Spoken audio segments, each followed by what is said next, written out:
The U.S. just announced they're getting ready for war with China and Russia simultaneously, because we can't just do one without the other, right? See, this is what happens when people start to lose power. They get very dangerous, and the U.S. is quickly losing power. This week, Defense Secretary Lloyd Austin announced their new 2024 military budget, which aims directly at China. And get this is unbelievable.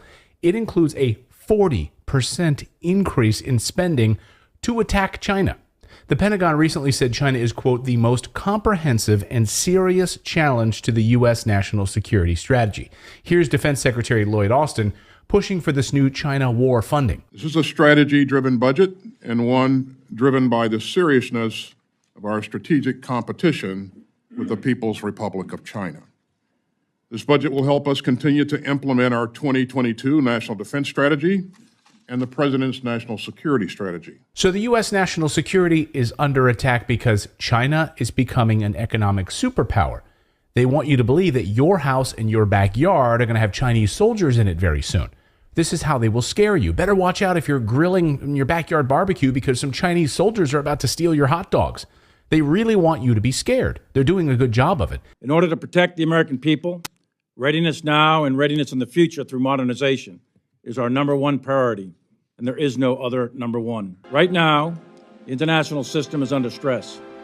For the first time in our nation's history, the United States is facing two major nuclear powers whose vital national security interests are in competition with the United States. They are hoping that you'll be scared, so you'll want to go to war to protect your hot dogs or your hamburgers. Even Governor Ron DeSantis is pushing this threat narrative, playing on the fear of a Chinese attack. My view in terms of U.S. national security is that our number one threat by far is China and the CCP. They're strong militarily, they're strong economically, they've got the largest industrial base in human history, and they have ambitions. So everyone is on board with this threat, and we need to spend billions more in this new budget to protect you. That's what they're telling you. They're calling it their Pacific Deterrence Initiative. That's the name of it. Deterrence. That's a good one. We're going to deter China and Russia by provoking them in their freaking backyards. The United States this week announced 4 new military bases will be built in the Philippines. The goal of these bases is for war with China. That brings the total number of U.S. military bases to 754 worldwide. Can you imagine? The United States has 754 military bases around the world. Just wrap your heads around that for a moment. But it's all just to deter them. They think we're stupid. The Chinese Foreign Minister Qin Zhang warned earlier this month that if the U.S. doesn't change its course on its military buildup in the Asia-Pacific and other policies aimed at China, it will lead to conflict and confrontation. So Washington has a death wish, and they're going to get us all killed if they don't want to back off. But they won't, because of what I'm about to show you. And this is the most important part. So the United States just announced it's getting ready for war with China and Putin at the same time for a very important reason.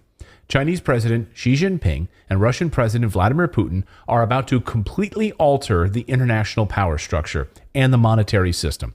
This is why they're getting ready for war. No other reason. The biggest story in the world happened this week in Moscow, and your mainstream media ignored it. This week, Xi Jinping and Vladimir Putin signed 14 different documents in their face-to-face meeting.